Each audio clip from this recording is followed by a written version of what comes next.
En 2021, j'ai fait un épuisement professionnel et c'était ni un burn-out, ni un bore-out, ni un burn-out.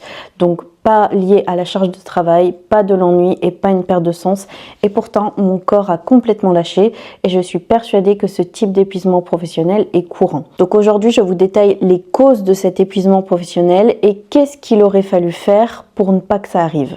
Je fais cette vidéo non pas pour taper sur l'entreprise dans laquelle j'étais, ni sur personne d'ailleurs, puisque j'ai guéri depuis bien longtemps, mais je fais cette vidéo pour sensibiliser vraiment les employeurs, les managers, les RH à l'épuisement professionnel. Et si mon témoignage peut faire en sorte que certains employeurs ajustent leur façon de travailler, eh bien ça sera déjà une grande victoire pour moi.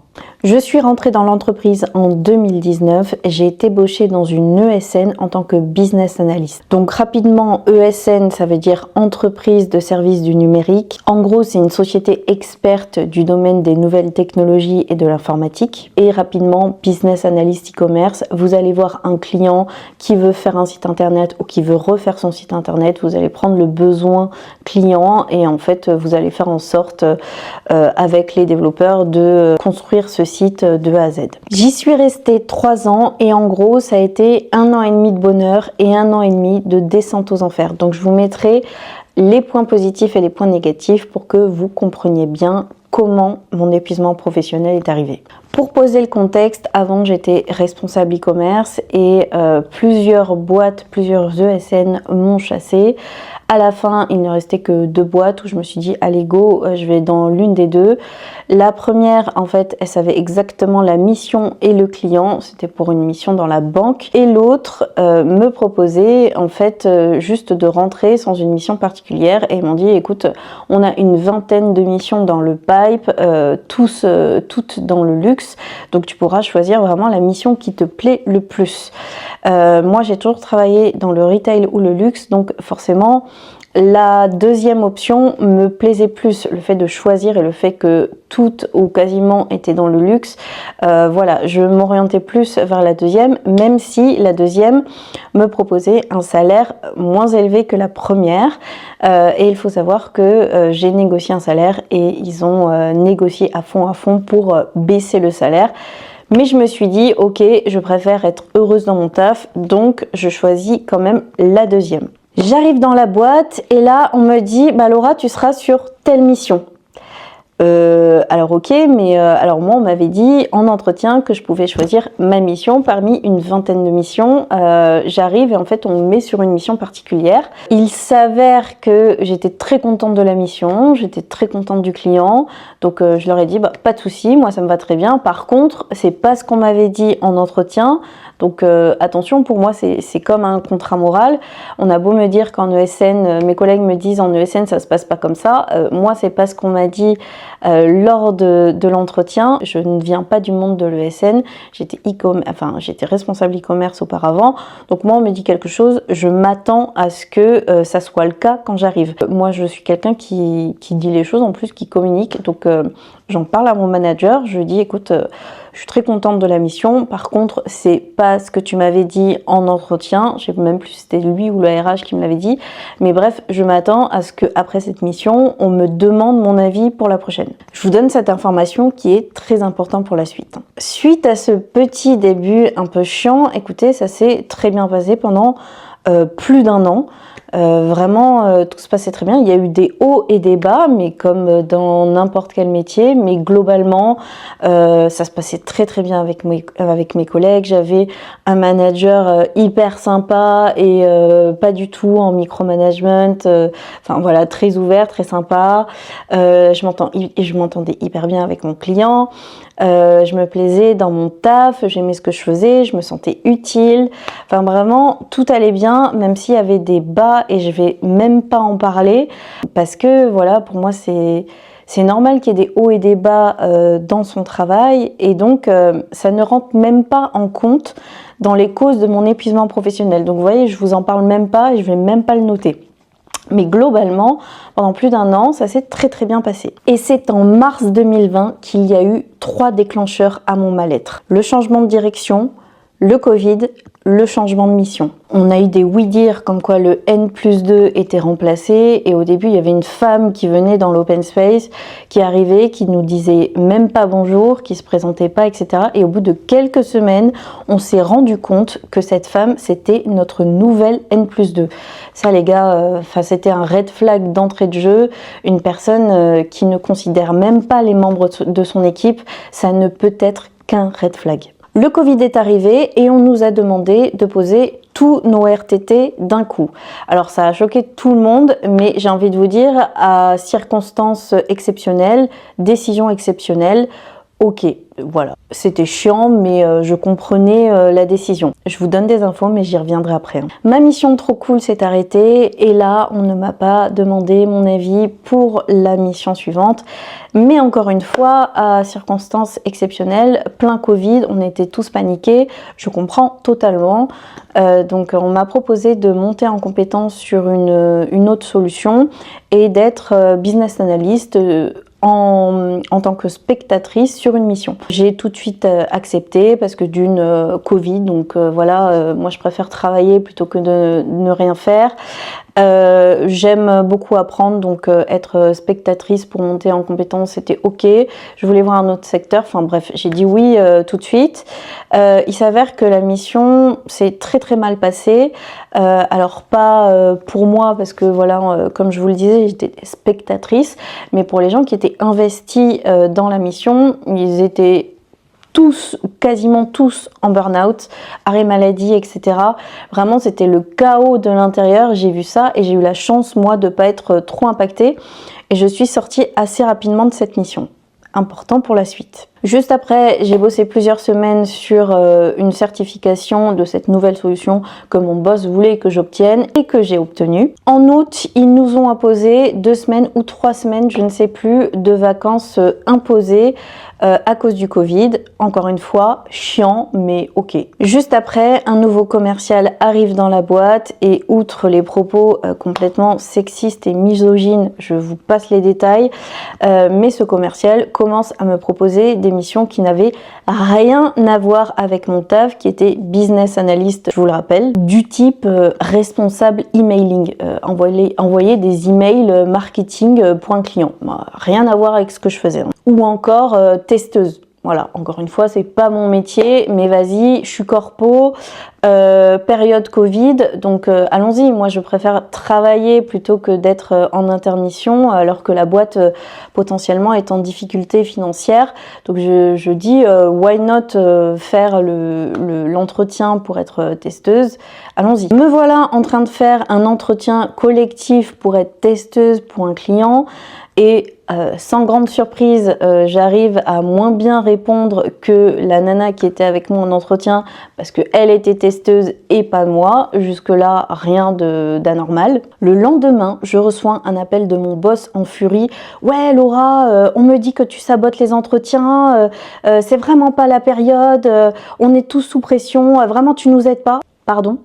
Je sabote les entretiens. Ce n'est pas plutôt parce qu'on me propose des missions qui ne sont pas du tout adaptées à mon poste lunaire. Ni une ni deux, je demande à faire une réunion avec le commercial, mon boss, l'N+2, pour leur expliquer la situation et que, en fait, les gars, je suis ok pour prendre une mission qui n'est pas la mienne. Là, commencez pas à m'engueuler parce que je ne suis pas prise à cette mission alors que ce n'est pas mon taf. Bref, ça s'est arrangé, mais ça commençait à monter. Peu de temps après, on me propose encore un poste qui n'est pas le mien, Scrum Master. Encore une fois, j'accepte parce que je suis corpo, parce que Covid, blablabla. Et il s'avère que le feeling avec ce manager passe hyper bien et que je suis prise. Et en fait, on a eu un deal oral avec mon boss. Dès qu'une mission de business analyst revenait, eh bien en fait, on switchait de mission tout simplement. Et il m'a dit, c'est voilà, à peu près 1 mois, 2 mois max. Je pense qu'il y aura des missions. Après, on switch. Ok, moi ça m'allait très bien, j'étais pas en intermission, j'adore apprendre, donc apprendre un nouveau métier, ok, client très cool, enfin bref, moi ça m'allait très bien. J'entre sur cette nouvelle mission qui s'est avérée bien plus compliquée que prévu pour 2 raisons. La première, c'est que le contexte était très compliqué. Moi, j'ai été formée à l'agilité et là, c'était de l'agilité à l'échelle. Vraiment, contexte très compliqué. Je faisais bien plus que mes horaires sur mon contrat de travail puisque j'étais cadre en forfait heure et non cadre en forfait jour. Et en plus de ça, le rôle de Scrum Master dans cette mission, enfin chez ce client, était hyper mal vu. Et donc je suis arrivée, personne ne me disait bonjour, personne ne voulait manger avec moi. C'était pas moi, c'était le rôle Scrum Master qui était haï par les équipes. J'arrive avec ce contexte hyper compliqué. Je demande à mon entreprise de me former en urgence à l'agilité à l'échelle pour vraiment voilà, rentrer dans le vif du sujet assez rapidement. Chose qu'ils ont refusé, période de Covid, je pouvais pas sortir de chez le client, enfin bref. Et en fait, à quel moment je peux délivrer un service de qualité si tu ne me formes pas à ce métier? Et ça a été exactement pareil pour business analyst. Moi, ils m'ont mis chez le client, j'étais pas formée, hein. J'ai dû me former toute seule, mais heureusement, la première mission, j'avais du temps pour me former, m'auto-former. Là, c'était pas le cas, c'était très complexe et ils m'ont pas formée. J'ai demandé à mon boss soit de me payer mes heures sup, soit d'aller négocier avec le client pour mes heures de travail, puisqu'en fait ça ne correspondait pas du tout à mon contrat de travail qui était de 38 heures, il me semble. Je faisais bien plus.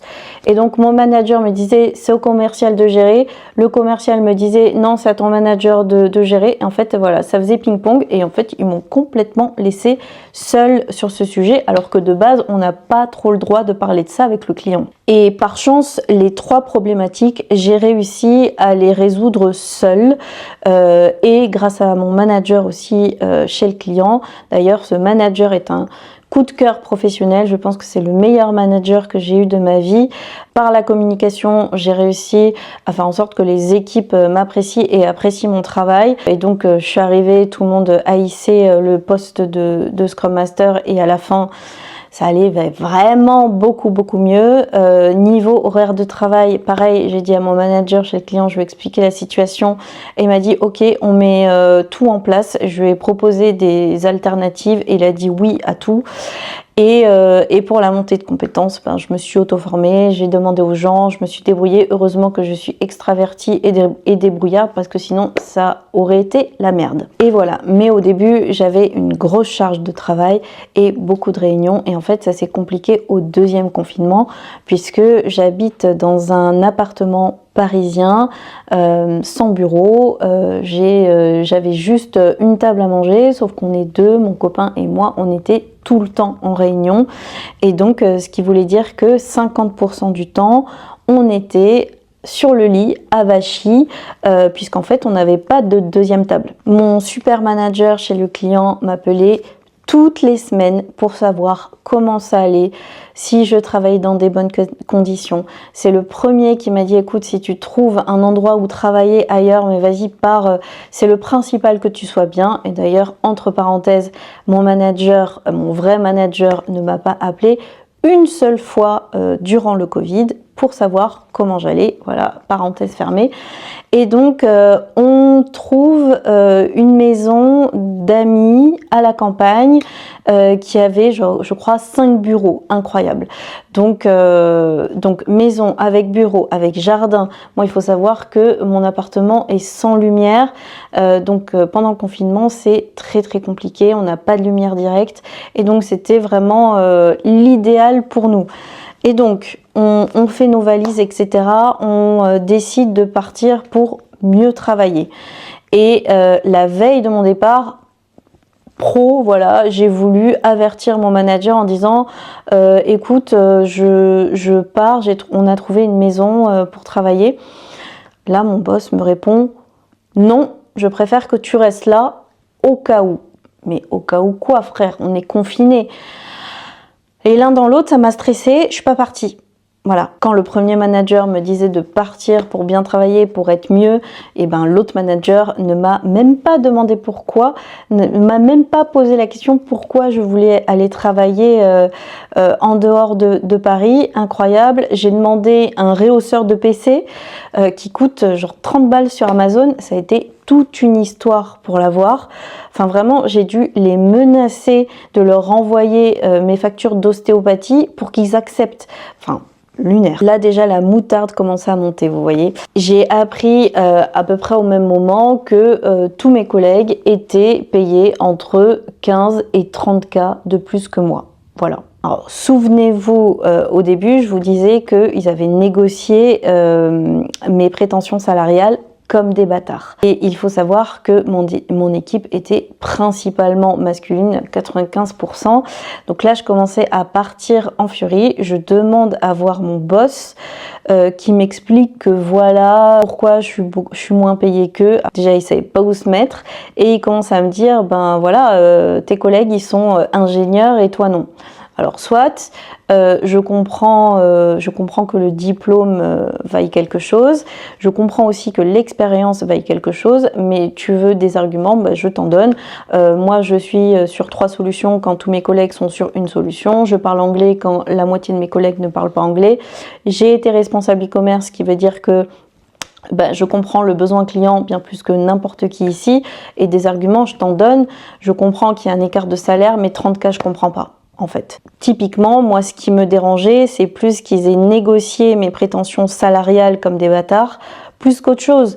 D'avoir un écart de salaire, bon, ok, soit c'est pas grave, mais au moins quand on te propose un salaire décent, accepte-le. Ou au moins là, je m'attendais à ce que voilà, ils me disent, ok, ben, on a fait une erreur, on te passe au salaire que tu voulais. Et donc, bon, bref, mon manager ne savait pas trop où se mettre. Et en fait, ils me disent, bon, tu sais quoi, Laura, période Covid, toutes les augmentations sont gelées, mais juste pour toi, on te fait une fleur, on t'augmente. Ils m'ont augmenté de 3%. Donc un cas avant taxe, donc en fait l'écart en barre quoi. Je commençais déjà à les avoir là. Derrière, la boîte nous demande de prendre 2 semaines de congé à Noël, imposés. Alors moi les gars, à Noël, je déteste poser des congés, j'aime bien travailler, j'aime bien poser en janvier, j'ai aucune raison de partir, mon client ne fermait pas et donc je me suis dit ok, ça va être assez simple, qu'ils me disent ok, tu peux ne pas t'arrêter, ne pas m'arrêter. C'est pas demander des vacances, c'est demander à ne pas en prendre. Je sais pas si vous vous rendez compte, on m'a dit non. On m'a dit non, alors que les gars, ils nous ont imposé 2 à 3 semaines, je sais plus, de vacances l'été. Ils nous réimposent 2 semaines à Noël. On me dit non. C'est à ce moment-là que j'ai compris que, en fait, j'en donnais beaucoup. Je comprenais la période Covid, j'ai accepté des missions qui n'étaient pas la mienne, j'ai accepté les RTT, j'ai accepté les vacances. Plus je donnais, mais en fait, je recevais rien, on ne recevait rien globalement dans l'entreprise, nous salariés. La colère montait un peu plus. Il s'avère dans mon poste, dans la mission chez mon client, que j'arrivais beaucoup mieux à communiquer avec mes équipes et mon super manager a pris la décision du jour au lendemain de virer tous les autres Scrum Masters sauf moi. Voilà. Et donc là, ça a été problématique puisque il y avait des Scrum Masters très seniors de ma boîte, de mon ESN, qui étaient présents, qui ont été virés. Et donc là, ma boîte a pris peur. L'émission de business analyst revenait et mon boss me demandait de tenir toujours un peu plus. 1 mois, 2 mois, 3 mois. Et vous l'avez compris, je devais rester 2 mois maximum et j'y suis restée 1 an sans pouvoir y sortir. Alors, entre-temps, il s'est passé des dingueries, comme par exemple 6 de mes collègues qui ont été virés pendant le Covid et personne ne l'a su, il n'y a pas eu d'annonce du tout. Et donc, j'apprenais par bouche à oreille qu'en fait, tel collègue était viré et qu'en fait, il était même plus dans la boîte. Pas de visio, pas d'au revoir, pas d'offboarding, rien du tout. Et donc, moi qui suis très sociable et je m'entendais extrêmement bien avec tous mes collègues et donc j'allais leur parler sur LinkedIn, ah, j'ai appris que tu as été licencié, etc. Et en fait tous me disaient à quel point ils étaient choqués de la violence du licenciement et je pense que ça c'est ce qui m'a vraiment le plus choqué, le fait que en fait on était des machines, on n'était même pas humains. À quel moment on nous dit pas que des personnes de notre équipe, des collègues à nous avec qui on travaille sont licenciés? Enfin, pour moi, c'était vraiment lunaire et c'est ce qui m'a le plus choquée. Et puis il faut savoir que dans la période où ça se passait bien, j'avais été nommée responsable du pôle formation de la business unit avec un autre collègue et franchement j'avais imaginé tous les processus, j'étais hyper engagée sur le sujet, je faisais en sorte que mes collègues soient tous formés, ça se passait hyper bien et pendant la mission Scrum Master chez mon dernier client, en fait mon boss du jour au lendemain a décidé de me retirer de ce rôle et a juste mis mon collègue sur ce rôle. Alors moi je l'ai vécu comme une grande injustice parce que voilà, très engagée sur le sujet, je prenais à cœur vraiment les choses, je ne supporte pas commencer un truc et ne pas le finir et en plus de ça, moi je m'épanouis dans la polyvalence et donc même si j'avais une grande charge de travail chez mon client, c'était un peu une sorte d'échappatoire finalement de travailler sur ces sujets, mais j'avais beau lui dire que c'était une injustice, que je voulais me remettre dessus, etc. Rien n'y faisait, donc j'ai été vraiment évincée de ce projet et pour moi je l'ai vécu vraiment comme une grosse injustice et j'avais vraiment l'impression de ne pas être considérée en tant que personne. Ah oui, et puis autre dinguerie, je m'aperçois que les primes me passe sous le nez. Pourquoi? Parce que je suis montée en compétence sur une des missions, donc je vous ai parlé. J'ai été formée et certifiée pendant plusieurs semaines sur cette nouvelle technologie et en fait tout ça a fait que cette période, finalement je n'étais pas staffée à proprement parler et donc pas de prime. Alors que c'est mon manager qui me l'avait demandé. Donc vraiment comme tout le reste lunaire. Les choses se sont vraiment dégradées en juillet 2021. En fait, il faut savoir que chez mon client, j'avais changé de manager et autant vous dire que ce n'était absolument pas le même manager.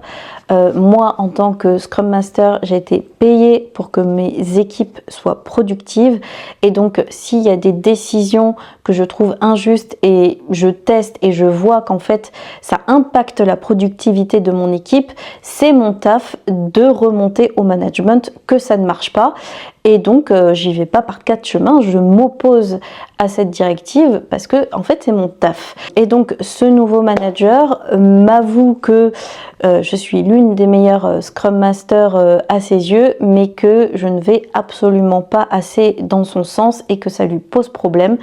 Et donc en juillet 2024, on m'annonce que je sors de la mission.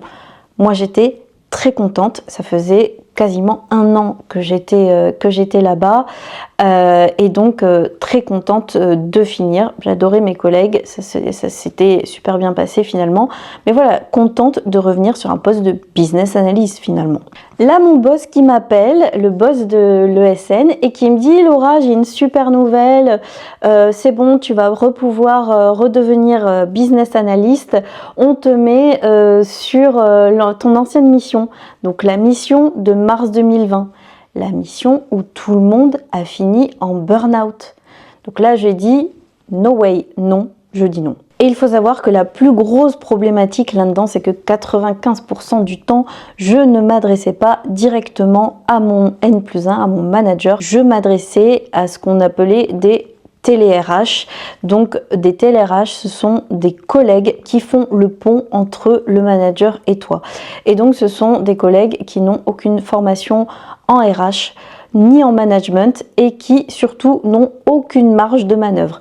Et donc moi j'ai eu deux télé-RH, deux collègues que j'appréciais énormément, qui étaient très impliqués, qui faisaient extrêmement bien leur travail, mais qui n'avaient aucune marge de manœuvre. Et donc en fait, ils n'avaient aucun pouvoir de décision. Et donc ça faisait téléphone arabe. Moi je commençais à être dans une colère monstrueuse, donc je leur disais: mais je déteste les papillons, je déteste vraiment les papillons.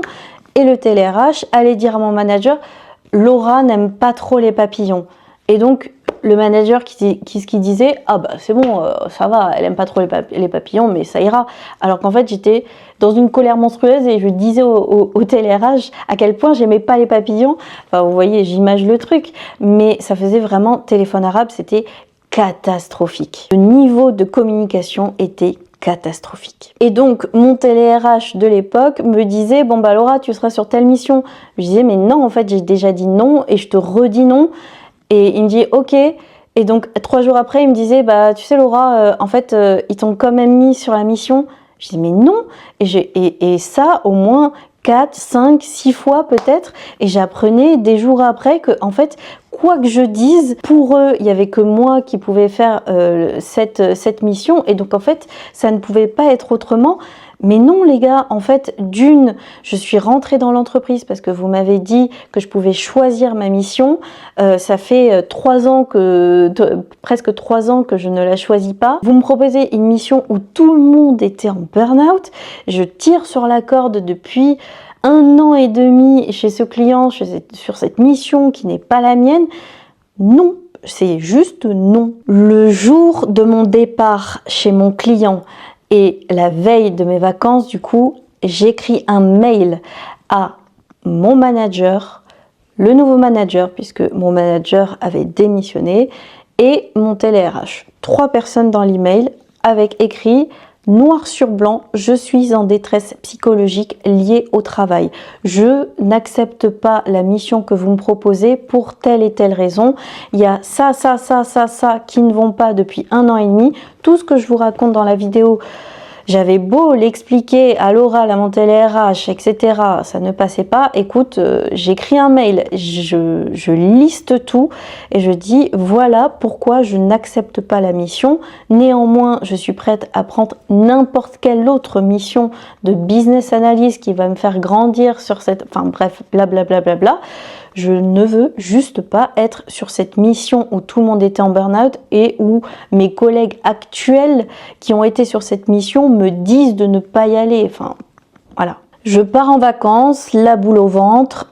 Tous les jours, je regarde mon mail pro en me disant est-ce qu'ils m'ont répondu, est-ce qu'ils m'ont pas répondu. J'étais stressée de savoir ce qu'ils allaient répondre. Les gars, ils ne m'ont jamais répondu. Ils n'ont jamais répondu à un mail où il y avait écrit noir sur blanc « Je suis en détresse psychologique liée au travail ». C'est grave. C'est pas professionnel, c'est pas éthique, c'est pas humain, tout ce que vous voulez, c'est même pas légal, hein, c'est non-assistance à personne en danger. Je rappelle que l'employeur a obligation de préserver la santé mentale des gens. J'aurais pu porter plainte, je ne l'ai pas fait. C'est très très grave. Ils ne m'ont jamais répondu. Je rentre de vacances, jour de rentrée, j'ouvre mes mails et là je vois un mail d'un collègue qui était directeur de projet et qui me dit « Bonjour Laura, tu as été mise sur tel appel d'offres, urgent parce que tu vois le client demain, tu réponds à toutes ces questions, donc urgent à faire pour cet après-midi, clac, clac, clac, clac. » Il y avait plein de tirés comme ça, urgent pour cet après-midi. Donc en gros, les gars, ok, vous ne me mettez plus sur la mission que j'ai refusée, mais vous me mettez sur un appel d'offres qui de base se prépare en plusieurs jours, voire plusieurs semaines dans certains cas. Ça fait 1 an et demi que je n'ai pas fait d'appel d'offres et en plus de ça, il y a quelques jours, je vous ai envoyé un email en vous disant que ma santé mentale était catastrophique et vous m'envoyez un email comme ça. C'était pas du tout la faute de mon collègue parce que lui, il n'y pouvait rien et il ne connaissait pas mon cas. J'ai senti tout mon corps s'effondrer sur le sol. Mon corps a lâché.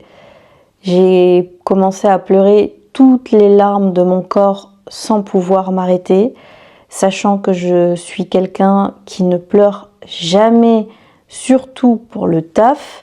Je suis quelqu'un qui a confiance en moi. Pour moi, ça n'arrivait qu'aux autres. Et ce jour-là, mon corps a complètement lâché. Et sur le coup, j'étais persuadée qu'en fait, il voulait se débarrasser de moi. Enfin, c'est pas possible de faire autant d'erreurs managériales sans qu'on veuille me mettre à la porte. Donc, j'ai pensé au début qu'ils voulaient me mettre à la porte. Et puis, pas du tout. Ils ont tout fait. Mais alors, quand je vous dis tout, ils ont tout fait pour que je reste. Et vous voyez à la fin qu'il y a beaucoup plus de négatifs que de positifs. En fait, j'ai tiré sur la corde. Mais si j'avais tiré sur la corde et qu'on m'avait rendu l'appareil, en fait, je n'aurais jamais fait d'épuisement professionnel. Moi, vraiment, la cause de mon épuisement professionnel, c'est le manque de considération et de moyens pour pallier à mon mal-être. En fait, il y avait beaucoup de micro-traumas qui se sont accumulés, beaucoup trop de choses négatives qui se sont accumulées et en fait, ma boîte a fait d'une l'autruche et de deux, dès qu'il y avait tout petit truc à demander, c'était non direct et donc Je pense qu'une relation employeur-employé doit être égale. Et donc, voilà, si on fait des efforts pour l'entreprise pendant le Covid parce que on veut que l'entreprise marche, etc., en fait, de l'autre côté, l'entreprise doit faire un effort aussi du côté des salariés, comprendre que pendant le Covid, on n'a pas sa santé mentale complètement saine, que il faut plus de repos et pas plus de travail. Et donc voilà, il faut une relation équilibrée, et là, c'était complètement déséquilibré. Mon épuisement professionnel n'était ni la cause d'une charge de travail, ni la cause d'un ennui au travail, ni même une perte de sens dans mon travail, mais vraiment un manque de considération envers ma personne, un manque de respect, un manque d'écoute et peu de moyens mis en œuvre pour pallier au problème. Ce type d'épuisement professionnel, je l'ai baptisé le blow-out. J'ai travaillé avec plusieurs psychologues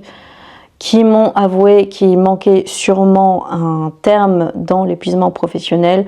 Donc voilà, peut-être que demain on parlera du burn-out, du bore-out, du burn-out et du blow-out. Avec le recul, je pense que le déclencheur le plus fort de cet épuisement professionnel était le changement de direction, donc la N+2 qui pour moi était vraiment inhumaine, prenait des décisions illogiques et inhumaines à mon sens, et du coup ça se répercutait sur mon N+1, mon manager, qui de base je pense est un bon manager. Il est très sympathique, il est avenant, il est très compétent sur ce qu'il fait, mais voilà, comment voulez-vous manager une équipe de 40 personnes, puisqu'on était 40 il me semble, dans une période Covid, avec une direction qui te dit en fait il va falloir rentabiliser, il faut travailler plus, il faut virer des gens.